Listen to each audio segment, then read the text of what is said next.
Amigos de Canal 17, gracias por estar con nosotros una vez más en su programa Hablemos. Hoy estaremos abordando temas políticos y de coyuntura, como dicen nuestros colegas en los diferentes medios de comunicación. Hace algunos días atrás hubo elecciones internas en el partido de derecha Arena, quien representa a la oposición hasta el día de hoy.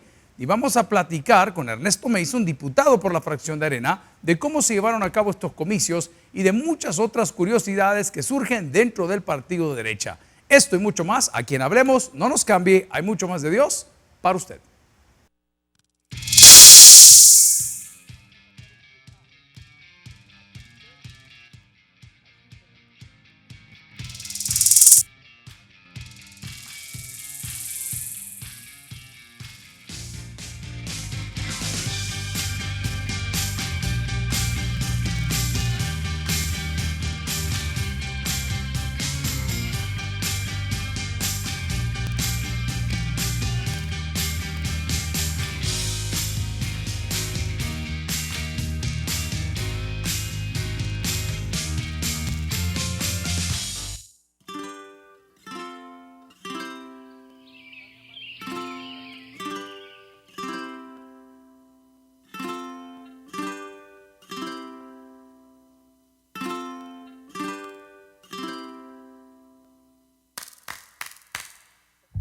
El Salvador es un país único.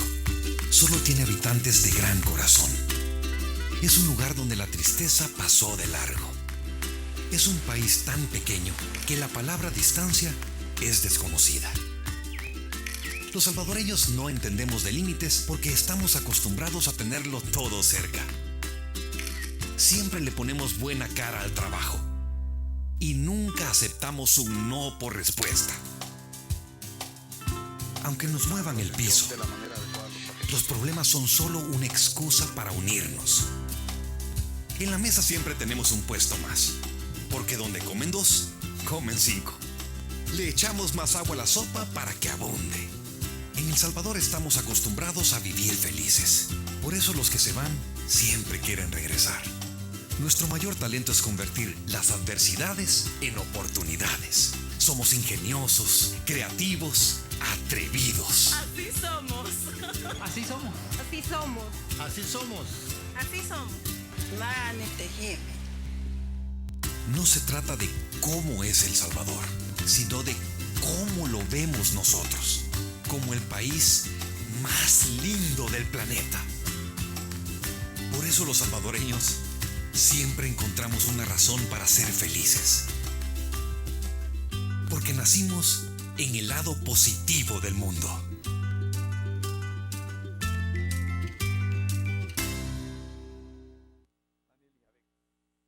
Cualquier cosa, hoy lo hablamos con los amigos.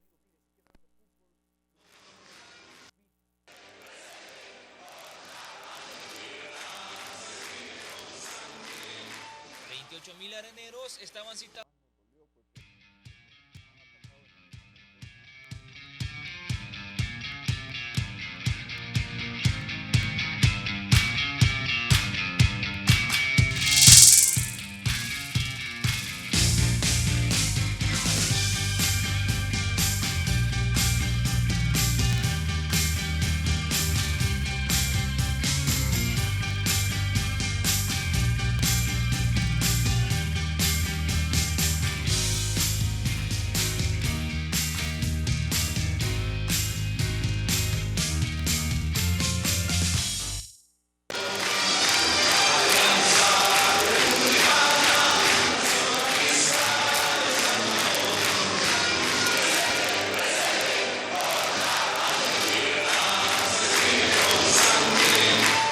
$28,000 areneros estaban citados para elegir a sus nuevas autoridades.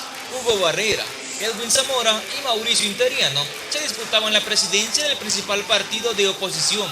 Los centros de votación desde las 8 de la mañana recibieron a las personas en los 14 departamentos. El objetivo era marcar la planilla de su preferencia en la papeleta.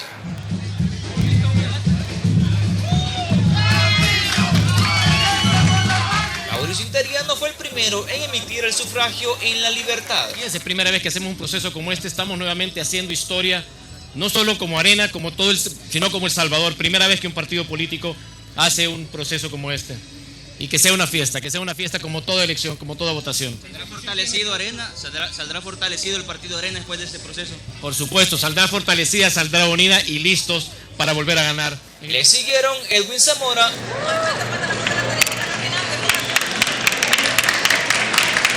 y Hugo Barrera en la sede del COENA en San Salvador. Acompañados de sus simpatizantes, hablaron de los retos del próximo presidente del partido Arena. Nuestras bases y nuestras estructuras por primera vez en la historia están eligiendo a su dirigencia. Primera vez en la historia que un partido político en El Salvador elige su dirigencia verdaderamente democráticamente. Esta es una fiesta nacionalista. Estamos orgullosos de esto. Vamos a salir victoriosos y con ello la conquista de la presidencia en el 2019 y un éxito rotundo en el 18. Con el tema de la inseguridad, con el tema de salario, con el tema de empleo, pero ya no solo en la zona metropolitana, sino que en todo el país. Y eso lo podemos hacer desde el partido a través de nuestra fracción de diputados. ¿La invitación a las bases para que voten? Bueno, por supuesto, yo me imagino que, mira, la invitación se hace, pero yo estoy de verdad emocionadísimo de ver la enorme cantidad de gente. Arena es el primer instituto que hace este proceso de selección interna, tal como lo obliga la ley de partidos políticos. Precisamente el proceso no ha dejado a todos satisfechos. Norman Quijano promovió a los areneros en una cuenta de red social a votar de acuerdo a su conciencia y no dejarse influenciar por ningún palabrero, de acuerdo a lo expresado en su publicación. No pueden haber voces externas que estén pretendiendo influir el voto de mis compatriotas, ni por medio de epístolas, ni por ningún otro medio, ni ninguna naturaleza. Los areneros sabemos quiénes son los que trabajan por nuestro partido, quiénes son los que merecen nuestro respaldo y nuestro apoyo, y no necesitamos que agentes externos manipuladores puedan estar orientando o pretendiendo orientar el voto de nuestra gente. Otro de los cuestionamientos es que Arena tiene en el registro de sus bases más de 700,000 personas, pero en el padrón aparecen solamente 28,000. El presidente saliente del partido lo justifica. También se agrega un dato curioso. El embajador de Alemania participó en las elecciones como observador internacional, según lo manifestó. Este COENA, de las cosas que le está heredando Arena, es un solo padrón. Es decir, hemos agarrado todas las bases de datos y las hemos metido en un solo software. Que no soy miembro del partido, no quiero ser miembro de ningún partido aquí. Soy observador porque el partido invitó a los diplomáticos y otros de servir de observadores en este proceso. Y yo pienso que es una muestra de tolerancia. Al igual que el partido Arena, todos los institutos deben hacer el proceso de elección de autoridades, porque así lo establece la ley de partidos políticos. Con imágenes de Alfredo López, informó Raúl Hernández. Amigos de Canal 17, ya está en casa con nosotros el diputado Ernesto Mason. Gracias por el tiempo, gracias por volver a visitar Canal 17 después de casi, 8 o 9 meses. Bienvenido. Al contrario, pastor, muchas gracias por la invitación, un gusto estar acá nuevamente y un saludo a todos los televidentes. ¿Cómo salió usted de estas elecciones que se llevaron por primera vez en la historia, según vimos en ese reportaje, como la ley de partidos políticos lo ordena? ¿Qué habrá pasado que los demás no han puesto atención a la ley? Bueno, yo lo veo como un gran avance que ha tenido Arena. Si bien no es un proceso perfecto, es un proceso que se va a ir mejorando en el tiempo, en la medida que se vaya ampliando el padrón de electores, que más militantes del partido puedan acudir a elegir a sus autoridades y a sus candidatos. Es un avance trascendental e histórico en el fortalecimiento de la democracia al interior de un partido político, al permitir que mediante un voto secreto la militancia sea quien elija a sus dirigentes, y en un futuro también, en menos de un año, va a estar la militancia, ojalá con un padrón de electores muchísimo más amplio, eligiendo a sus candidatos a diputados y alcaldes, y para el 2018 elegir al candidato a la presidencia de la República para la elección del 2019. Debo de preguntar, ¿qué le obliga al partido de derecha a tomar esta decisión? ¿Qué le empuja o motiva? O vimos la palabra obliga, es decir, ¿saben qué? Muchos comentaban que la oposición estaba demasiado fraccionada. Rumores, redes, publicaciones, y de repente, ¿saben qué? Vamos a hacerlo. Al final de todo, la pregunta es si realmente salieron fortalecidos o salimos divididos de un tipo de elección como el que tuvieron. Bueno, hay aparte de una obligación legal, que hoy la ley de partidos políticos y luego de haberse adecuado a las resoluciones de la Sala de lo Constitucional de la Corte Suprema de Justicia, obliga a que hayan este tipo de procesos internos en los partidos políticos para elección de autoridades y candidatos. Pero Arena se había adelantado a este tipo de cosas aún antes de ser una exigencia legal y antes de las sentencias de la Sala de lo Constitucional. Y recordemos que para la elección de candidatos a diputados y alcaldes en el 2015, muchos pasamos por ese proceso de elección interna. En mi caso tuve que someterme a ese proceso como iba de candidato a diputado por primera vez a participar y fueron los miembros de las estructuras del partido quienes votaron y escogieron a quienes querían que los representaran como candidatos en las elecciones a diputados y alcaldes en aquellos casos aquellos municipios donde no tuviéramos alcaldía y en aquellos casos de diputados que no fueran a reelección. Entonces ya Arena se había anticipado, ya Arena había hecho este tipo de procesos dándole más poder a sus bases, más poder a sus militantes y tratando de lograr lo que idealmente debería pasar en un partido político, que las decisiones surjan de abajo para arriba, no sean impuestas por una pequeña cúpula, por un pequeño grupo de arriba hacia abajo. ¿Era así antes? Sí. Así ha venido siendo. Antes se elegía la dirigencia entre diferentes liderazgos del partido, habían una serie de reuniones y se hacían un listado, después algunos decían este me parece, este no me parece, se hacía un tipo de negociación entre los liderazgos importantes del partido y luego se presentaba una planilla, una asamblea general para que mediante ¿era mano alzada? Voto a mano alzada eligieran a su dirigencia por aclamación o voto a mano alzada. Definitivamente el voto secreto es un avance importantísimo, dado que en teoría nadie pudiera presionar o obligar a alguien a votar en una manera determinada. Digamos, puede hacer las presiones, pero cada quien es libre de ejercer el voto como mejor crea conveniente. ¿Quién fue el gran ausente en estas elecciones internas? Yo hubiese querido que no se dieran una serie de prohibiciones y de exclusiones que lamentablemente se dieron. ¿Podemos mencionarlas? Sí, se dieron, por ejemplo, que aquellos que tienen cargo de elección popular no podían participar para 8 de los 15 puestos del Consejo Ejecutivo Nacional, cosa que ningún partido político en el mundo lo ha hecho. También le impide a esos cargos a poder optar a quienes tengan presidente, vicepresidente, director de información, director de asuntos electorales, director de asuntos legales, no pueden optar a ninguna candidatura. Cosa que se hace con el afán de evitar conflictos de intereses, pero que se traduce en que mucha gente que quería optar a la presidencia del partido o a una vicepresidencia no pudo optar porque querían seguir ya sea como alcaldes o como diputados o querían buscar una candidatura en los próximos 3 años. Yo idealmente creo que eso no debió haberse dado, porque eso limita a aquella gente que quisiera optar a la dirigencia del partido. Lamentablemente pues no se dio, pero tuvimos que adecuarnos a esas reglas y hacer lo que se pudo con el reglamento que se tenía. Una de las afirmaciones más drásticas que he visto de su parte, la vi en redes, no es que yo lo escuché de primera mano, era que la foto del expresidente de la República, Francisco Flores, debería de estar colocada donde están los demás presidentes. ¿Qué consecuencias le ha traído esto? Yo creo que la mayoría de la gente del partido está clara que el expresidente Flores fue tratado injustamente. De ahí creo que el partido debió haberlo acuerpado muchísimo más. ¿Quién dijo no? ¿Quién dijo no lo acuerpen? ¿Quién prohibió no se acerquen? No, nadie lo prohibió, simplemente fue algo que se dio. Todos sabían que de lo que se le acusaba, él era inocente. A él se le acusó de haber desviado una ayuda de China a Taiwán que venía para los terremotos y haberla usado en las campañas de Arena. Ese dinero desde el primer momento vino para la campaña de Arena.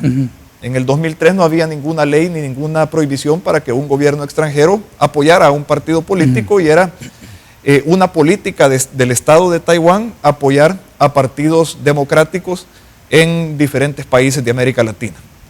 Y en ese sentido Taiwán dio una ayuda a través del expresidente Flores, de la cual el expresidente Flores no se embolsó ni un solo centavo, y fue trasladada al partido, y el partido la utilizó para la campaña presidencial de Elías Antonio Saca. ¿Cuál considera usted que fue el error en todo este proceso de parte del presidente Flores? Tal vez su visita a la comisión que tenían en la asamblea, ¿hubo algún error, algo que enardeció, que, como decimos en El Salvador, que encendió el cañal? Bueno, le echaron todo el aparataje del Estado en su contra, a él y a su familia. ¿Lo siguen haciendo hasta hoy? Yo creo que, bueno, lo llevaron hasta su muerte, sí, pues, sí, lamentablemente. Creo que tal vez el error fue el ir a hablar a la Asamblea Legislativa y a mezclar la ayuda que Taiwán le había dado al partido con la ayuda que Taiwán le había dado al país para temas como los terremotos, que esa ayuda se hace a través de Cancillería con las auditorías correspondientes, y que el mismo gobierno de China-Taiwán había expresado su entera satisfacción por cómo se manejó durante la gestión del expresidente Flores toda la ayuda que ellos dieron al país.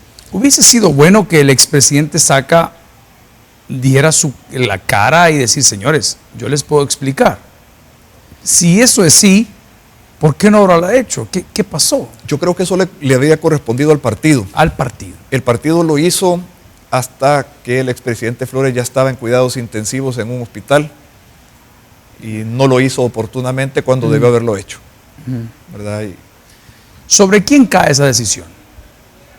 Bueno, sobre la dirigencia de aquel entonces. ¿Es eso lo que ha podido fraccionar la derecha, el partido de oposición? No, yo no veo un fraccionamiento en Arena. Yo lo que veo es que hay diferentes opiniones. En Arena se permite pensar diferente, a diferencia de otros partidos políticos donde quien piensa o opina diferente, pues es apartado, es expulsado. Sí.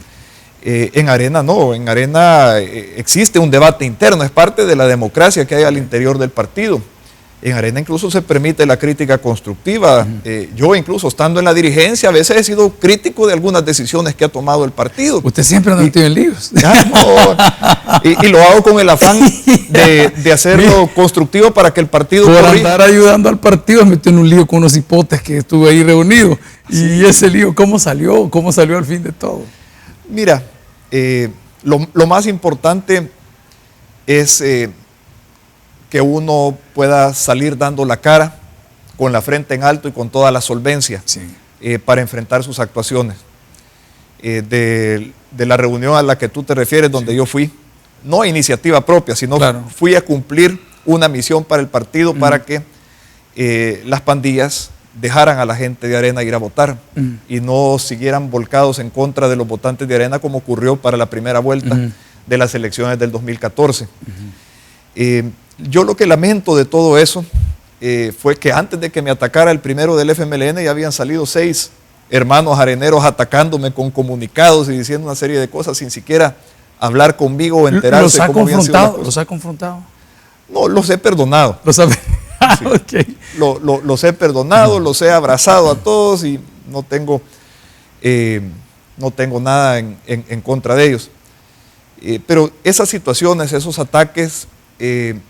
creo que sí sirven también para medir apoyos y para darse cuenta de si bien hay gente que lo ataca o que quiere aprovecharse de alguna situación para intentar destruirlo a uno, hay muchísima más gente que en los momentos difíciles están ahí al lado de uno. Me encantaría preguntarle por todo este proceso y no solamente esas elecciones internas, Mauricio Interiano. Sorprendió para muchos que tal vez no estamos muy cerca del partido, que no conocemos a su persona, pero despuntó de una manera rápida. Las entrevistas, los debates. ¿Quién es Mauricio Interiano? ¿Y cómo? La gracia de Dios, aparte de qué lo lleva a la silla donde está hoy. Bueno, pudimos ver cómo él fue creciendo muchísimo a lo largo de este proceso, ¿verdad? Y fue mejorando en la conducción de su mensaje, mejorando en cómo conectaba con la gente, con la militancia del partido. Él tiene relativamente poca experiencia política, aunque ha estado por 3 años en el Consejo Ejecutivo Nacional, pero en un cargo no muy político, sino en el cargo de recaudación y del manejo de las finanzas del partido. Es un hombre muy preparado. Yo es alguien que muy preparado, muy exitoso como profesional y como empresario, muy exitoso también en su vida familiar. Tiene una familia lindísima, un matrimonio ideal, ¿verdad? Con una persona de principios y de valores muy sólidos. Yo lo conozco de toda la vida porque él es primo de unos primos míos, y entonces lo hemos visto de toda la vida y la verdad me honro de haber formado parte de la planilla que lo acompañó a él para la dirigencia del partido. ¿En qué cargo queda ahora el diputado Mason? Yo voy a estar en el cargo de Asuntos Internacionales. ¿Y su rol va a ser? Es el rol de manejar todas las relaciones internacionales del partido con otros partidos. Que era China, Taiwán. Ese tema está vedado ahora. ¿Cambió algo? ¿Cambiaron las reglas? De hecho, bueno, hay una ley de partidos políticos que prohíbe que un gobierno extranjero, directa o indirectamente, financia a un partido político o una campaña política. Eso está vigente desde el 2011. De hecho, fue una propuesta de Arena esa ley de partidos políticos y ese tema fue algo que nosotros incluimos. Lastimosamente no se cumple la ley porque ahí tenemos que el régimen o la dictadura de Venezuela sigue financiando al FMLN y las campañas políticas del FMLN a través de las empresas ALBA, que son empresas del gobierno de Venezuela junto con municipalidades del país, usando recursos públicos de Venezuela, del pueblo de Venezuela, y recursos públicos de esas alcaldías sirven para financiar las campañas del FMLN. Pero no lo estaría tomando tal vez de lado que como ya no lo puedo hacer yo, que no lo haga nadie, porque antes fue Taiwán para con Arena. ¿Qué diferencia hay entre Taiwán y Venezuela en financiar una campaña? Bueno, la diferencia es que en aquel momento no era prohibido y ahora sí está prohibido. Sí. En aquel momento pueden haber cuestionado lo ético o no de que un gobierno extranjero apoyara a un partido político. Ahora no solo no es ético, sino que es ilegal. Y lastimosamente el Tribunal Supremo Electoral ha permitido que eso se siga dando. A propósito, cuando habla de tribunales y todo esto, la noticia estaba Marco Rodríguez. Se publicará información de viajes y publicidad de los presidentes desde 1989. ¿Hay algo que temer por esto? Bueno, quien debe temer muchísimo es el expresidente Funes, ¿verdad? Me imagino que quieren publicar lo de los otros expresidentes a manera de tratar de diluir lo de Funes. Hay varias preguntas que se vienen. Por ejemplo, ¿qué pasaría si cuando se divulgue esa información nos damos cuenta que el expresidente Funes estuvo de viaje más de 6 meses? Yo vi lo cual querría decir que el actual presidente Sánchez Serén, como vicepresidente en el periodo pasado, habría estado en funciones más de 6 meses, lo cual lo hubiera inhabilitado para optar a la presidencia de la República en este periodo. Eso es algo... Yo vi esa trivialidad y comencé a pensarlo y dije, no lo entendí así, pero lo vi que usted lo posteó y decía, bueno, ¿qué? Eso es algo que quizás ha sido una de las razones por las que no lo dicen. Hay otras cosas que traen bastante morbo, como por ejemplo si habrá viajado más con doña Michi que con doña Wanda, ese tipo de cosas, ¿verdad? O cuánto se habrá gastado de los recursos públicos, habiendo tantas carencias y tantas necesidades en nuestro país, haciendo falta medicinas en los hospitales, estando atrasadas las pensiones de los jubilados, en fin, todas estas carencias que hay y que nos vengamos a dar cuenta que Funes se gastó no sé cuántos cientos de miles o millones de dólares en viajes, en varios viajes, alquilando aviones privados, etcétera, viajes que no eran necesarios ni prioritarios para el país. Eso verdaderamente va a generar muchísima indignación. Sigo yo con la curiosidad llena de morbo. ¿Qué pasó en ese redondel? Bueno, yo creo que o es la coincidencia más grande de la historia que venga el expresidente Funes, cosas que se saben. Él venía en un vuelo de Panamá que aterrizó a eso de las 2 de la mañana. A eso de las 2:30, a escasas cuadras de la residencia presidencial, se estrella un Ferrari, que era uno de los carros que se les sabía le gustaban y que se sabía usaba el expresidente Funes. Y llega el batallón presidencial a la escena del accidente, o sea, no llega tránsito. Todo eso es probatorio. Todo eso es lo que se sabe, el batallón presidencial, y llega a clean the scene, resolver, a limpiar todo la escena del accidente, y al día siguiente es intervenido de emergencia el expresidente Funes por una lesión grave en su cadera, y la excusa o las razones que da la entonces primera dama y ex esposa del expresidente Funes, doña Wanda Pignato, es que amarrándose la cinta de los zapatos él se había resbalado y se había quebrado la cadera y que por eso hubo que intervenirlo. Entonces, o es la coincidencia más grande, o lo que todos, o digamos, tal vez un 99.9% de la población cree que él iba en ese vehículo. En todos estos ley de transparencia y todas las cosas que estamos viendo funcionar parcialmente hoy, ¿será posible llegar a conocer esto?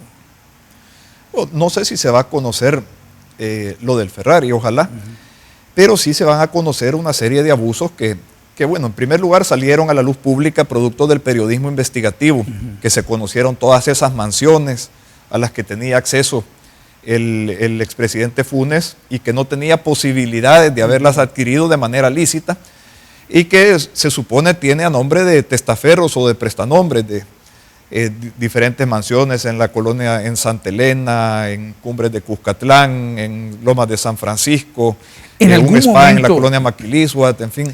¿En algún momento del periodo Arena hubo un presidente con estas mismas características? Bueno, podrán haber habido abusos y definitivamente los hubieron, pero en el caso de los presidentes de Arena, yo, con excepción del último, todos se fueron a vivir de regreso a la casa que tenían antes de ser presidentes de la República.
diario1.com, un señor que vende verduras, que venía a las 2 de la mañana. Yo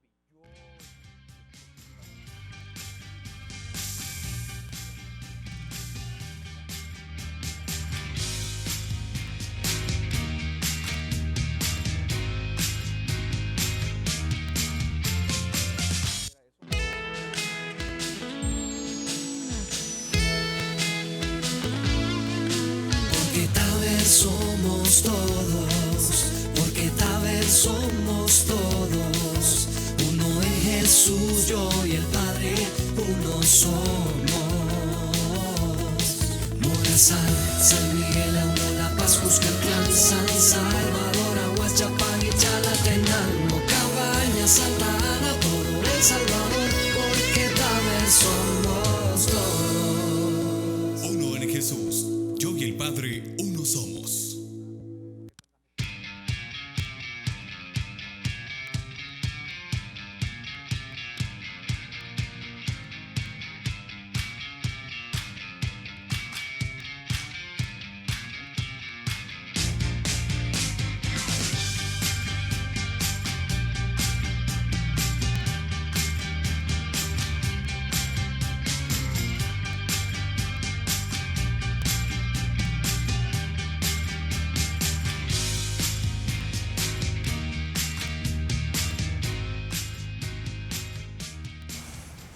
Amigos de Canal 17, continuamos platicando con el diputado Ernesto Mason. Mire que salieron bien parados de las elecciones internas dentro del partido Arena, el principal partido de oposición.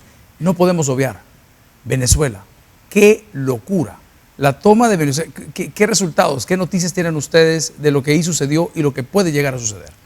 Bueno, fue un despliegue importantísimo porque en el mismo día se concentró el oficialismo y se concentró la oposición en diferentes lugares de Caracas y bueno, y en diferentes lugares de Venezuela.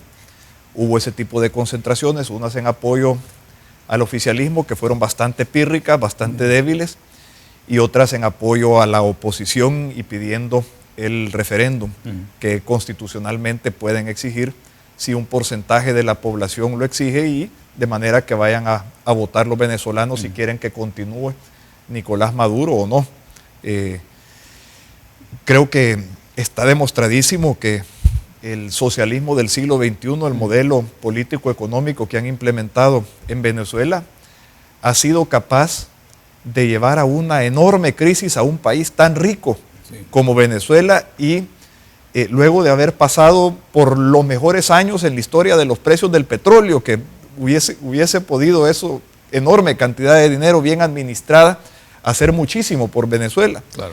Pero ellos han hecho todo lo contrario y han sumido al país en una crisis enorme y se han recrudecido como dictadura, metiendo presos a gente inocente simplemente por el pecado de ser opositores al régimen, por el pecado de haber organizado manifestaciones pacíficas de protesta en contra de los abusos que estaba cometiendo esa dictadura.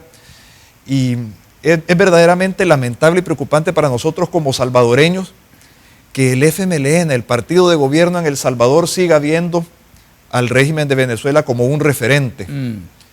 Yo entiendo que estén agradecidos con ellos porque son sus patrocinadores, sí, señor, porque le financian las elecciones, le financian importantes salarios en las empresas del ALBA a dirigentes del FMLN y quizás le han financiado con el dinero del pueblo venezolano las fortunas a varios de esos dirigentes del FMLN. Está bien que tengan un agradecimiento, pero que vean a ese régimen fracasado como un referente y como una idea de lo que ellos quisieran hacer con el país y hacia dónde quisieran llevar al país, porque quieren imponer ese mismo modelo fracasado acá en El Salvador, es algo que genera muchísima desconfianza en nuestro país. Yo veo que también usted se refiere muchas veces, cuando habla del gobierno salvadoreño, a un modelo fracasado. ¿Es por eso? Bueno, el modelo que quieren imponer acá en nuestro país es el mismo modelo del socialismo del siglo XXI, ese que todos los partidos políticos aglutinados en el Foro de Sao Paulo quieren poner. Acá no han podido por tres grandes razones. Una es porque hay un partido de oposición fuerte en Alianza Republicana Nacionalista que se ha logrado mantener y que ha ganado elecciones y que se ha mantenido unido y enfrentando estos abusos que el FMLN ha querido imponer. Y lo otro es que tenemos un sistema judicial todavía independiente y especialmente una sala de lo constitucional que, aunque muchas veces no nos han gustado algunas de sus resoluciones, pero ha actuado con independencia. Y el gobierno dice que la Sala del Constitucional aparentemente como que estuviese al servicio de la derecha, de la oposición, porque les está preparando todo para el 2018, 2019. ¿Será eso cierto por sus resoluciones? No, ha sido un freno definitivamente para que el gobierno pueda imponer ese modelo del socialismo del siglo XXI en El Salvador. Ese modelo pasa por acabar con la independencia judicial, pasa por acabar con la oposición política, pasa por la toma total de todas las instituciones, tomarse el órgano judicial, la fiscalía, la procuraduría, en fin, el organismo electoral, etcétera. ¿Han sido ellos el freno? Han sido uno de los frenos. Y el otro freno, porque hablaba de tres, hablaba de Arena, del órgano judicial, y el tercero es que acá en nuestro país se han mantenido medios de comunicación libres e independientes. Es otro obstáculo enorme. Si vemos en el foro de Sao Paulo que realizaron acá en El Salvador hace un par de meses, que el FMLN fue el anfitrión de todos esos partidos que comulgan con esas ideas, hablaron de cómo tomar el control y lograr la hegemonía del órgano judicial. Veían cómo enfrentar lo que ellos llaman el imperialismo yanqui. Bueno, hablan en contra de los yanquis, pero Estados Unidos alberga Disney World, sí, y les encanta irse en jet privado cuando no lo pagan ellos allá de vacaciones a Estados Unidos. Pero además es una tontera venir a atacar no solo a un socio comercial importantísimo del país, el principal cooperante que tiene el país, que es Estados Unidos, sino también un país que alberga casi 3 millones de salvadoreños. Claro. Entonces, son cosas que... Y lo otro que ellos atacan es a los medios de comunicación libres e independientes. ¿Qué pasa en Venezuela, en Bolivia, en Ecuador? Pues ya básicamente acabaron con los medios de comunicación independientes. Ahora, quiero traer la conversación al caso Rice Martínez. Muchas personas están comentando, rumorando, que lo que le está pasando al ex fiscal Martínez es una venganza de la oposición por haber maltratado a uno de sus presidentes. Bueno, en primer lugar, la oposición no tiene el control de la Fiscalía General de la República, ni de las instancias del Ministerio Público. Creo que también tenemos un fiscal general de la República que está actuando con imparcialidad y con independencia. ¿Aún de la Embajada Americana? Pues creo que el apoyo que pueda dar la Embajada Americana en el combate a la corrupción y a la impunidad en nuestro país es algo importantísimo, y mal haría un fiscal general de la República si no lo aprovecha.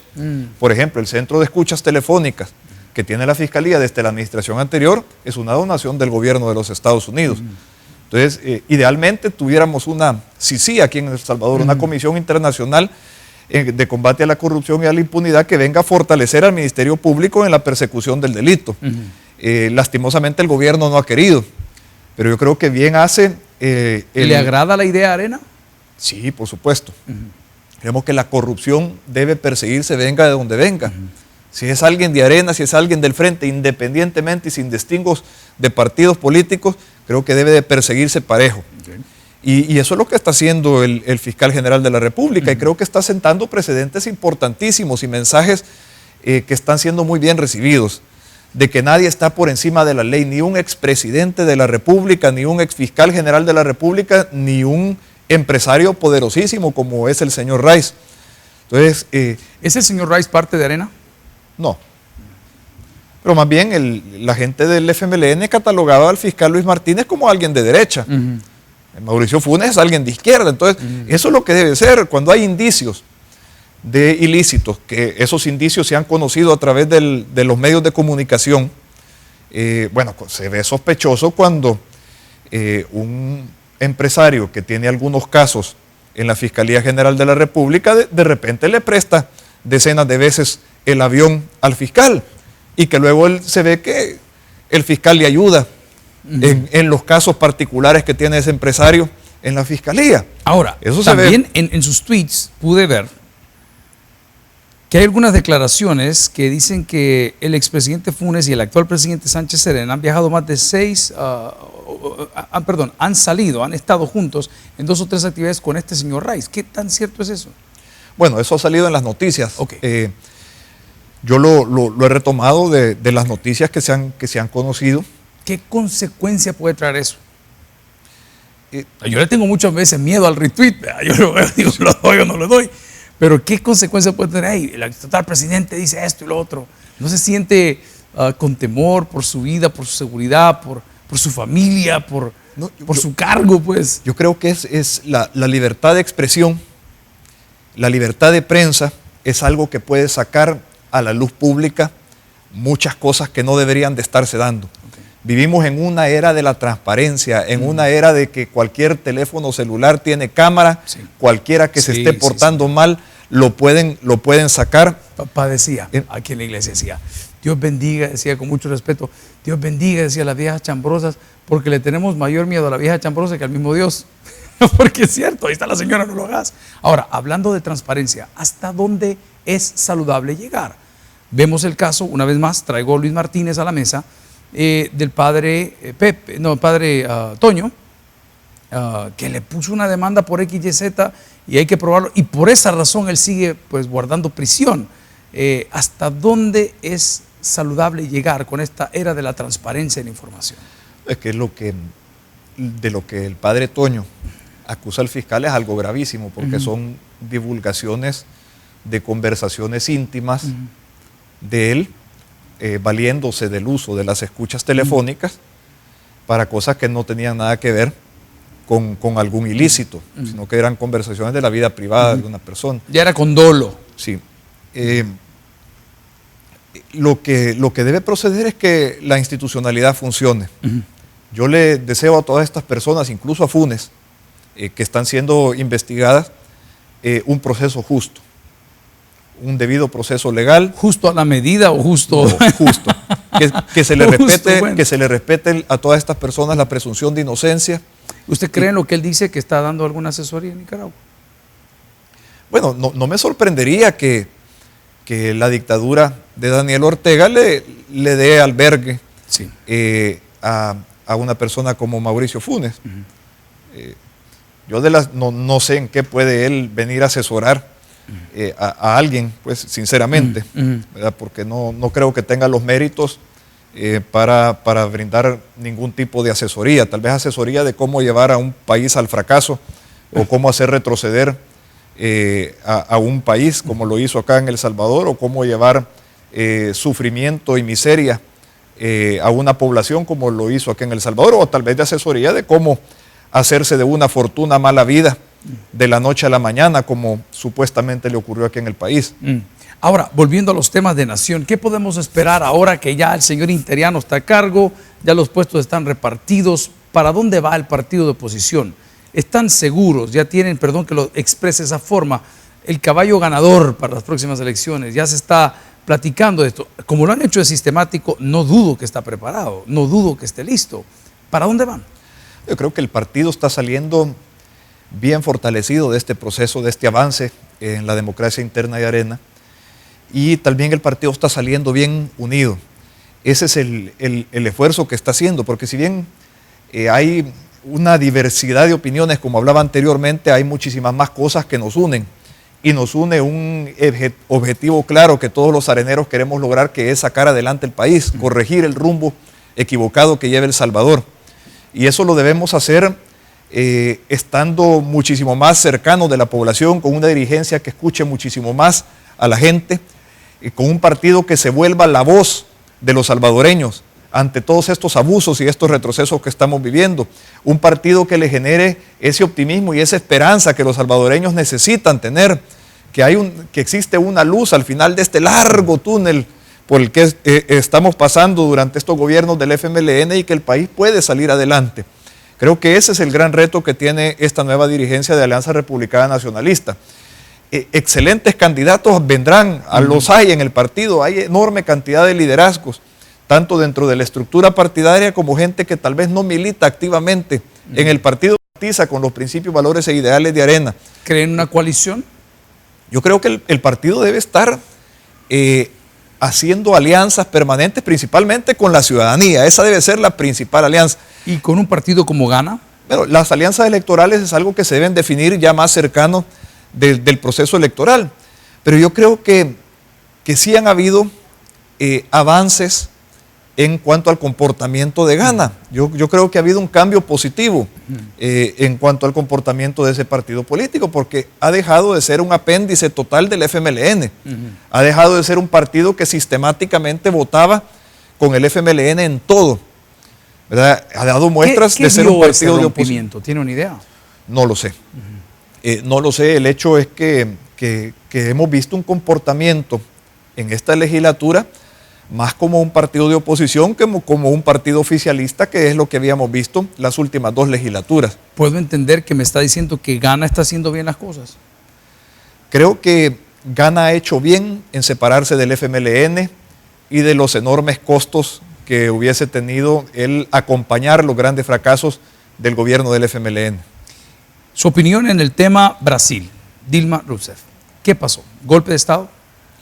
Creo que ha habido una destitución de acuerdo al marco constitucional y a las leyes del gobierno de Brasil. Una destitución que se da con los votos de más de 3/4 partes del Senado brasileño, es decir, de los representantes del pueblo brasileño electos en el Senado. Creo que hay suficientes elementos de juicio que tuvieron ellos para poder haber tomado esa decisión.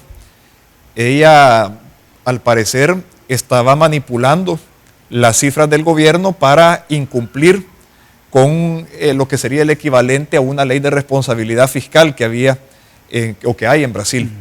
Aparte de esto, está siendo señalada tanto ella como Lula de enormes actos de corrupción alrededor del caso Petrobras y de otros casos donde también está involucrado Joao Santana, que era el Parece que está criteriado, según yo entiendo. Sí. Y ojalá que también hable cositas del Salvador, porque creo que también bastante se puede sacar del mismo modus operandi que había en Brasil alrededor de Petrobras y de las empresas de Joao Santana, con lo que ocurrió aquí en El Salvador alrededor de la empresa Cel y Polistepeque, que fue una empresa donde supuestamente Joao Santana, no sé si socio de alguien de acá, vino a recibir una serie de contratos publicitarios de empresas del Estado por millones de dólares. ¿Y el tema Mecafé? Bueno, de lo que se supone o por lo que se está investigando es que él no solo es un amigo muy cercano de Mauricio Funes, sino también un supuesto prestanombre o testaferro de Funes, porque las casas donde vivía, esas mansiones donde vivía Funes y su familia, estaban a nombre de empresas del señor Miguel Menéndez. Pues. Entonces, yo lo que también siempre respetando el principio de presunción de inocencia y las garantías procesales, pues que se siga investigando, que se siga profundizando y que si hay suficientes elementos de juicio, pues que enfrenten la justicia y de ser encontrados culpables, que les caiga el peso de la ley. ¿Fueron justas las palabras del señor Velado cuando dijo en algún momento, en un arranque de alegría, de cólera, de ira, quiero ver al señor Funes en la misma celda donde estuvo el señor Flores? Mira, yo no comparto ese tipo de expresiones vengativas. De hecho, el mismo día que se dieron esas declaraciones, yo me reuní con Juan Marcos, con el hijo del expresidente Flores, y él me decía todo lo contrario. Él me decía, yo quisiera que Funes tuviera el juicio justo que él le negó a mi padre. Yo creo que esa debería ser lo que nosotros queramos. No vengarnos de todo el odio y de todas las cosas que hizo Mauricio Funes, sino esperar que él sea investigado sin el aparataje del Estado en su contra y que reciba un juicio justo y que, pues si resulta culpable, pues sí, pues que enfrente la justicia. Pero no le deseamos el mal a nadie, ni siquiera a él. Muchas gracias. Diputado, quiero agradecer el tiempo que nos ha compartido. Parece mentira, se nos ha ido 43 minutos de nuestra entrevista y quisiera dejar un espacio para que usted pueda dirigirse a nuestros amigos y amables televidentes y radioescuchas con unas palabras finales. Este es el momento. Bueno, muchísimas gracias, Pastor, por la oportunidad y muchísimas gracias a todos los amigos televidentes que nos han sintonizado. Con la dirigencia del partido Arena, recién electa, el reto es importantísimo. La tarea no es fácil, pero en Arena está la esperanza de poder sacar al país adelante. Es una responsabilidad muy grande que tenemos nosotros al ser parte de esa dirigencia y a trabajar para fortalecer y unir al partido de cara al reto importantísimo de ganar con contundencia las elecciones del 2018 y 2019 y poder corregir el rumbo del país. Yo lo que sí le garantizo es que va a ser una dirigencia que haga mejor las cosas, que esté muchísimo más cercana a la población, que escuche muchísimo más a la gente y que pueda generarle esa esperanza que el país necesita. El Salvador tiene una salida, El Salvador tiene un futuro que puede ser más próspero, pero para eso tenemos que corregir el rumbo equivocado que tiene el país y estoy seguro que lo vamos a lograr y que vamos a lograr salir adelante como país. Se lo agradezco, diputado. Amigos y hermanos, debo de cerrar el programa como siempre lo hacemos, recordando que a cualquier situación Jesús es la solución. Hombre, pruebe a Jesús, si no le funciona, le devolvemos sus pecados. Muchas gracias y hasta la próxima.